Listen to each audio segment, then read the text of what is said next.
Bonjour à tous, la famille olympienne, j'espère que vous allez bien. Bon, coup ça les gars. Alors, nouvelle vidéo, je vais vous donner mon avis sur le match d'hier soir, OM Brest les gars. Match, match, très difficile. Très difficile les gars. Mais, au final, on prend les 3 points. Et ça fait du bien parce que ça nous permet de rester en haut du classement pour l'instant. Et ça fait du bien les gars. Alors, je vais vous donner mon avis. Il y a des choses que j'ai trouvées bien, il y a des choses que j'ai trouvées catastrophiques. Je vais pas vous le cacher, catastrophiques les gars. Donc c'est parti hein. Par quoi commencer? Ben par le début du match, tout simplement. On entame bien le match. On marque vite. Coup de pied arrêté, tête de Mbemba, ça va dedans, Mbemba c'est un guerrier les gars. Voilà. Stop Balerji. Balerji doit être sur le banc. Balerji doit être une doublure. Point à la ligne. Gigot, Mbemba, pour moi, ça doit pas bouger, frère. Ça doit pas bouger, je suis désolé. Voilà. Mbemba, c'est un monstre. Il l'a démontré encore une fois hier.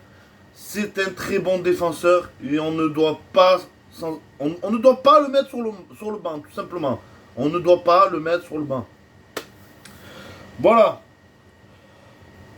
Donc, on démarre bien le match. On mène 1-0. Et avant le 1-0, je trouvais que on jouait bien, il y avait quand même un petit peu de jeu et tout. Et après le 1-0, j'ai pas compris, gros. J'ai pas compris. J'ai l'impression que, je sais pas, on cherchait plus à avoir le ballon. Je sais pas, on cherchait plus à dominer l'adversaire. Euh, et je sais pas si c'est ça le système de Marcelino. Je le dis, les gars, j'aime pas ça. Voilà, je n'aime pas ça, clairement. Après, c'est un changement soudain aussi, hein. C'est-à-dire, on est passé par Sampaoli, où c'était très devant, par Tudor, où c'était super offensif aussi, avec beaucoup de pressing et tout ce qui s'ensuit. On venait pour dominer l'adversaire, et là, j'ai l'impression qu'une fois qu'on mène au score, on ne cherche plus à dominer. Voilà. J'ai l'impression que on passe, déjà, je trouve qu'on passe énormément en phase défensive, énormément. Mais encore, c'est normal de passer en phase défensive. Mais au moins, essaye de récupérer le ballon. Voilà, essaye de récupérer le ballon. J'ai l'impression que là, on passe en phase défensive. Tout le monde a son poste, bien solidement. Tout le monde a son poste. Les lignes bien, voilà, tu vois, les lignes bien comme il faut, le 4-4-2, machin. Et tu attends la mauvaise passe ou tu attends de couper une passe pour pouvoir remonter vite le ballon. Mais je sais pas, il n'y a pas on va pas agresser le ballon. Vous avez vu toutes les passes qu'il y a eu pour du côté brestois hier quand même, au niveau du milieu de terrain. Je sais pas, j'ai l'impression qu'on attend d'aller d'avoir cette passe qu'on peut couper pour pouvoir monter et éventuellement mettre une contre-attaque, monter le ballon assez rapidement et tout. Mais moi, je vous dis la vérité, les gars, je n'aime pas cette façon de jouer. Voilà, je vous le dis. Euh, je sais pas, je trouve que voilà, on a eu beaucoup trop de phases défensives pour moi. Pendant 60 minutes quand même. Quand même. Je veux dire, pendant 60 minutes, j'ai l'impression qu'on attend l'adversaire. Mais c'est dangereux, bordel. Vous avez vu combien d'actions on a subi de la part des Brestois. D'ailleurs, bravo aux Brestois qui ne font pas du tout un mauvais match. Je tiens à souligner un bon match de Paolo Lopez. Hein, et lui qui était vachement dans le dur. Ben, hier soir, j'ai trouvé que il nous sauve un peu quand même. Il nous sauve un peu quand même parce que pendant 60 minutes, on était nous dans le mal, je trouve. Pas pendant 60 minutes dans le mal, mais il y a eu quelques temps durs quand même, on va pas se le cacher. Et, merci à Paolo Lopez, les gars, parce qu'il nous fait un ou deux arrêts quand même qui nous auraient coûté des buts pour moi, je vous le dis clairement. Donc bravo à Paolo Lopez pour ce match quand même, d'entrée, voilà, je le dis. D'entrée, parce qu'on l'a beaucoup tué quand même ces derniers temps. Là, hier soir, il fait un bon match, il faut le dire. Ses sorties aériennes étaient bonnes. Euh, il a eu quelques arrêts faciles, ok, mais il y en a eu une ou deux où il a fallu qu'il aille chercher le ballon. Il est allé le chercher, donc bravo à lui, franchement, pas très très bon match, mais un bon match de Paolo Lopez. Un bon match de Paolo Lopez, continue comme ça, gros. Continue comme ça, parce on va avoir besoin d'un bon gardien cette saison, et je pense, on n'est pas parti pour aller prendre un autre gardien que lui, donc vaut mieux être derrière lui, les gars, vaut mieux être derrière lui, le soutenir, parce que, voilà, mentalement, ce gardien, quand il a le moral dans les baskets, eh ben, il va pas bien. Voilà, il va pas bien. Donc soyons derrière lui, les gars, et poussons-le à nous ramener une bonne saison. À nous faire une bonne saison. Donc voilà, hein, malheureusement, comme je dis, moi, voilà, cette façon de jouer après, c'est peut-être parce que, voilà, c'est d'un coup qu'on change de façon de jouer comme ça. Mais ça me choque, voilà, ça m'a choqué aux yeux, quoi. Ça se voit que c'est carrément plus la même chose. Je suis, voilà, inquiet peut-être pas, mais un petit peu quand même, tu vois. Un petit peu quand même. Et moi, franchement, pour être franc, j'aime pas cette façon de jouer. J'aime pas cette façon de jouer où on attend l'adversaire, où on a clairement très peu le ballon, encore une fois, très peu le ballon. Après, oui, certes, quand on a le ballon, ça devient. Il y a beaucoup de fois où c'est devenu dangereux. Mais voilà, il y a eu quand même pas mal de pertes de ballon pour rien. Je pense notamment à Veretout qui. Il a, il y a quelques fois où il a pas appuyé ses pas. Ça nous a mis en danger. Même si je critique pas Veretout parce que je trouve qu'il a quand même fait un bon match avec la paire Rongier hier. Après, bon, de toute façon, ils savent jouer ensemble. Hein, c'est Ronge tout, hein, on les connaît. Donc eux, ils ont fait quand même, ils ont fait quand même leur match. Rien à dire pour ça, hein. Mais ça va. Je tire pas la larme, gros, parce que tu sens que, voilà, ça ronronne. Voilà, pour moi, voilà, tu le sens que ça va, quand ça va partir, ça va faire mal. Je pense notamment à Njai, qui lui, par contre, n'a pas fait un bon match, hein, il faut le dire, hein, n'a pas fait un bon match. Mais tu sens que, voilà, c'est le moteur en train de chauffer petit à petit. Et il y a du mieux. Enfin, il y a du mieux. Peut-être pas trop sur ce match. Parce que bon, on va pas se cacher. Encore heureux que c'est Brest, mine de rien, hein, les gars. Voilà, je m'emballe pas. Hein. Encore heureux que c'est Brest. Donc en deuxième mi-temps, euh, un peu de mieux. Et encore, j'ai envie de te dire. Moi, là où j'ai commencé à me régaler, je vais pas vous le cacher, les gars, c'est quand Vitinha il est rentré. Voilà. Vitinha, en feu en ce moment. Tu sens qu'il a faim, tu sens tu vois, il a envie, mais c'est bien d'avoir faim et envie, mais il faut être juste. Et il a été hier, voilà. Très franchement, je l'ai vu apporter des actions. C'est lui au départ du but, hein. C'est clairement grâce à lui pour moi. Hein, il décale à gauche, boum boum, l'autre bam bam. Ça plante, tu vois ce que je veux te dire. Donc voilà, 2-0, très bien. Voilà, très bien. Le deuxième but, c'est Ismaël Assar. Ismaël Assar, compliqué.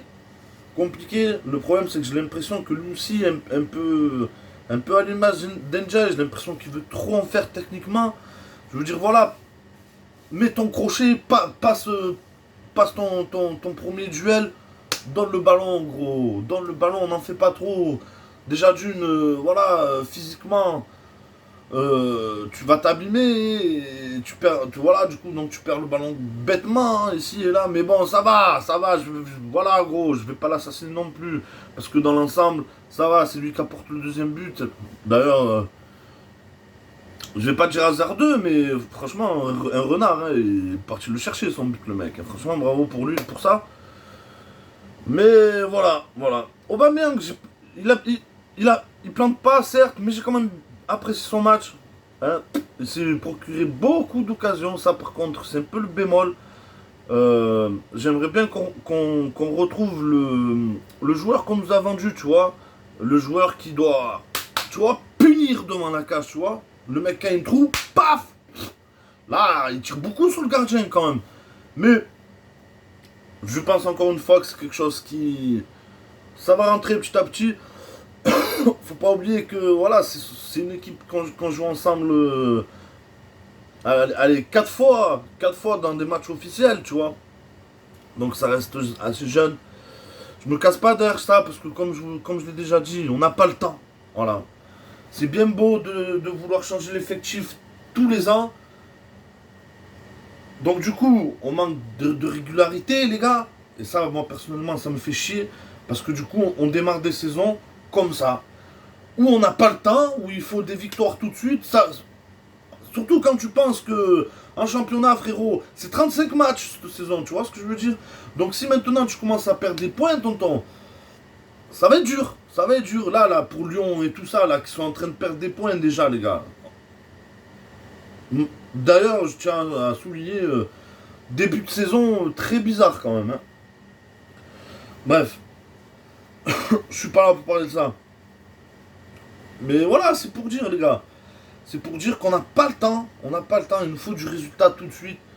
Donc c'est pour ça, hier, encore une fois, j'ai pas vu un très grand match. Mis à part, voilà, pendant 60 minutes, voilà, je t'ai fait un peu manger quand même. Hein, on va pas se le cacher, les gars. Mais voilà, on prend les 3 points. Euh, Notablement par là, il n'y a rien à dire. Parce que bon, tu prends les 3 points. Voilà, au nombre de points, tu pas aux fraises, hein, voilà, tout simplement, tu pas aux fraises. Hein. Donc, pour ça, ça va. Ensuite, j'ai envie de parler de Renan Lodi, voilà. Par exemple, ça va. Moi, j'ai trouvé qu'il fait un bon match hier. J'ai envie de souligner ces 2 centres chirurgicales, frère. La précision qu'il a au niveau des centres, ce mec. C'est un sniper, hein. Franchement, c'est un sniper. Il me régale sur ses centres. Lui, franchement, au niveau des centres, il me régale. Bravo à lui. Klose qui a été plutôt bon aussi. Hein. Défensivement, hier, en première mi-temps, au top. Franchement, bravo Klose. Hein. Moi, j'avais vraiment des doutes avant que la saison commence en latéral droit pour lui. Mais force est de constater que ça va. Il me fait mentir. Hein, ça va. Il tient la baraque. Donc, plutôt content. Euh, les milieux, j'en ai parlé. Charnière défensif, j'en ai parlé. Qui me reste? Harit, peu cher. Pas. Harit, peu cher. Lui, il fait pas un bon match. Mais voilà, sa blessure qui arrive et tout. Je vous avoue que ça m'a fait bien peur pour lui, peu cher. J'avais pitié, quoi. J'avais beaucoup de pitié pour lui. Et j'espère que ça va aller. Franchement, j'espère que ça va aller. Que ça. Voilà. Que dire de plus, de toute façon, j'espère vraiment que ça va aller, le pauvre, parce que sinon, je pense que ça va le tuer, cette fois-ci, moralement, ça va le tuer, le mec, tu vois ce que je veux dire. Ça va le flinguer, hein. Sarr, j'en ai déjà un peu parlé, je le trouve un peu trop mangeur. Pour moi, voilà, fais ton crochet, passe, gagne ton duel une fois et passe ton ballon, trouve la solution pour passer ton ballon pour que l'équipe puisse avancer au lieu de perdre bêtement ton ballon sur le 2 ou troisième duel que tu entames, frère. Voilà. L'entrée de Vitinha, j'ai kiffé. Voilà, j'ai kiffé. Aubameyang, voilà, j'aurais aimé qu'il plante un peu plus. Ndiaye, il n'a pas été bon, je l'ai dit, il n'a pas été bon. On attend un peu plus, on attend un peu plus ce joueur, mais encore une fois, les gars, c'est pas le moment de le descendre, c'est pas le moment de dire ouais, machin, on s'est vu trop beau, je sais pas quoi. Non, non. Tu sens qu'il a quelque chose, le mec. Tu sens clairement que le mec, il a ce truc. Et ça va venir. Moi, je le sais, ça va venir. Laissons-le le temps de s'adapter, ça va venir. Il va nous faire rêver, ce mec, c'est certain. C'est certain. Euh, L'entrée de Moog, qui a été plutôt pas mal, je trouve, sur les premières minutes. Après, il s'est un peu éteint. Je trouve que c'est un peu éteint. Bon, il est bon, mais tu le sens que voilà, c'est un fruit qui est pas mûr encore, tu vois ce que je veux te dire, c'est encore tout jeune. Donc tranquille, les gars, tranquille. C'est bien qu'il joue un petit peu de temps en temps, il rentre à la 70, 80e, ça serait très bien. Mais c'est vrai qu'en tant que doublure pure, ça risque d'être un peu compliqué quand même, hein. On va pas se le cacher, malgré tout le talent qu'il peut avoir. C'est encore un peu trop jeune. Il y a un autre. Ah oui, après on a changé. on est passé en 4-3-3, machin, on a vu Vitinha à gauche, alors c'est pour ça. Quand Pablo Longoria, il te dit que bon, on a doublé tous nos postes, frère. Mon œil, gros. Mon œil. Tu changes de formation. Tu changes de formation. Vitinha, il passe dans l'aile gauche. Va comprendre quelque chose, toi. Enfin, voilà. Qui j'ai oublié de qui j'ai oublié de parler hier. Je crois que j'ai oublié personne. Si, je crois que j'ai oublié les entrants. Mais je m'en souviens plus, gros. Je m'en souviens plus. Gendouzi. J'ai bien aimé son entrée, mais tu sens que il est pas dans ses bottes, le pauvre. Moralement, je pense que je sais pas si c'est le fait de quitter le stade ou de quitter l'équipe ou quoi que ce soit, mais tu sens que le mec n'est pas dans ses bottes, peu cher. Voilà, tu le sens. Hein. Voilà, c'est triste, c'est triste. Moi d'ailleurs, si j'aurais pu en placer un mot, le voir partir, ça me fait quelque chose. Surtout que pour moi, je pense que c'est pas le moment. Hein. Il y a des moments où surtout pour, j'ai entendu 17, entre 17, entre du 15, entre du 20 millions. Moi, je vous le dis clairement, les gars, c'est pas assez, gros. Pour moi, c'est au moins entre 25 et 30, voilà, du Gendouzi. Mais après, voilà, faut dire que on le vend pas au bon moment. On le vend pas au bon moment. Moi, c'est ça qui me gave, gros. On le vend pas au bon moment, le machin. C'est-à-dire que là où tu aurais pu le vendre sous l'air sous l'air Sampaoli, si j'ai pas de conneries, où on parlait entre 35 des 40 millions, tu comprenais pas, frère, tu comprenais pas. C'est là qu'il fallait le vendre au pire. Pas maintenant. Pas maintenant où tu le sors du placard, tu le refais jouer, tu le vends en milieu de saison ou au prochain mercato, mais pas maintenant, gros. Pas maintenant. Tu vas faire quoi comme prix-value là, tonton? Si tu le vends 15 ou 20 pour de bon. Ah mon dieu, de toute façon, voilà, on sait pas vendre. Hein. On va pas se le cacher, les gars. On sait pas vendre. Voilà, c'est comme ça. On sait pas vendre et c'est triste. Voilà, franchement, c'est triste. Je vous le dis, on sait pas vendre. Voilà, c'est triste. Donc voilà, avec et pareil, les gars. Pareil. Un mini coup de gueule quand même dans la vidéo. L'officialisation de Correa, moi je veux bien, tonton, qui peut être bon, pas bon, ce que tu veux. Mais est-ce que c'était la priorité? Est-ce que c'était la priorité? Parce que pour moi, Correa, c'est un avant-centre, gros.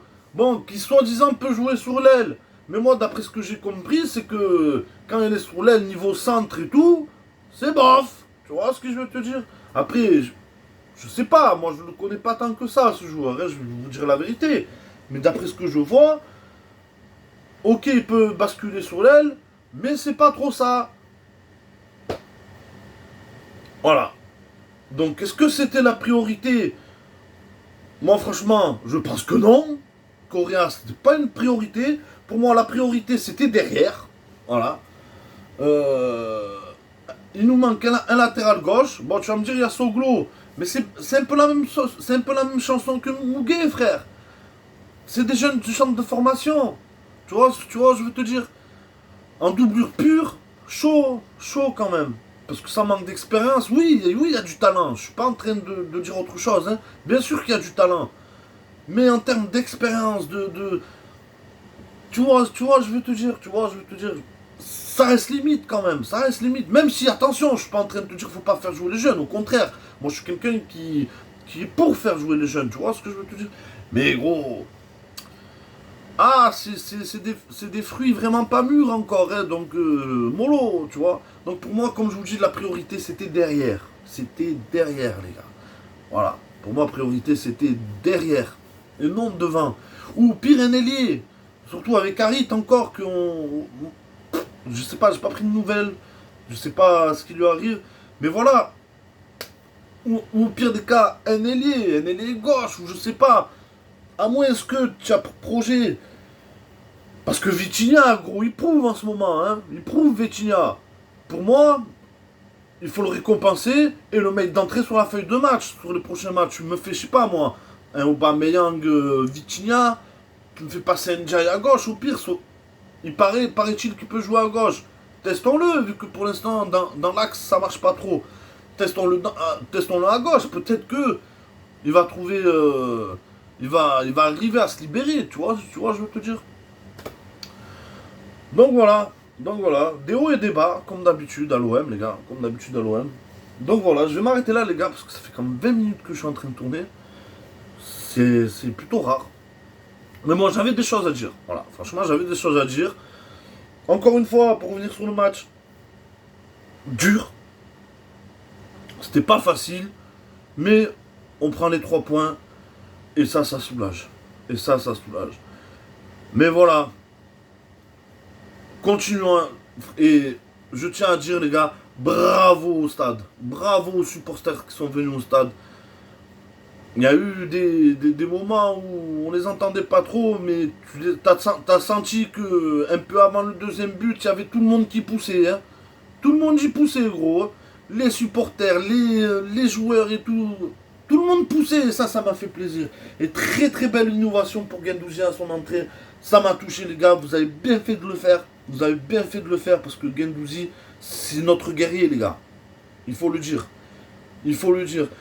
C'est pas la tranche d'un Loïc Sana ou ce que tu veux, c'est vrai. Hein. Mais c'est notre guerrier, gros. Des temps modernes, on va dire. Voilà, les gars. Bravo aux supporters. Bravo aux joueurs pour les 3 points. Ça fait plaisir. Ça fait plaisir. Parce que, comme je vous ai dit, il faut pas. En plus, voilà, les gars, on a un calendrier plutôt facile. On commence sur un calendrier plutôt facile. Engrangez les points. Engrangez les points maintenant. Et c'est une chance. Moi, je vais être franc avec vous, les gars. C'est une chance qu'on ait un calendrier aussi facile pour commencer, vu, euh, vu dans le contexte où l'équipe n'est pas encore rodée. Tu vois ce que je veux te dire? Elle est en rodage, l'équipe. Donc, heureusement qu'on a un calendrier plutôt abordable. Parce que tu imagines, on se tape d'entrée. Hein, tu vois ce que je veux te dire? Ça aurait été compliqué, je pense. Donc, soufflons un coup, les gars. Soufflons un coup. Et vite que la mayonnaise prenne. Voilà, les gars. Ça fait vraiment longtemps que je tourne la vidéo. Les gars, merci encore une fois à tous ceux qui like, à tous ceux qui s'abonnent. Vraiment, ça me fait grave plaisir. Ça donne du baume au cœur. Merci beaucoup pour ça. Force à vous, les gars. Cœur et santé sur vous. Et les gars, toujours, avant de vous quitter, allez l'OM, les gars. Allez l'OM, bordel. Voilà, c'est tout. Allez l'OM. Dans le dur comme dans la victoire, gros.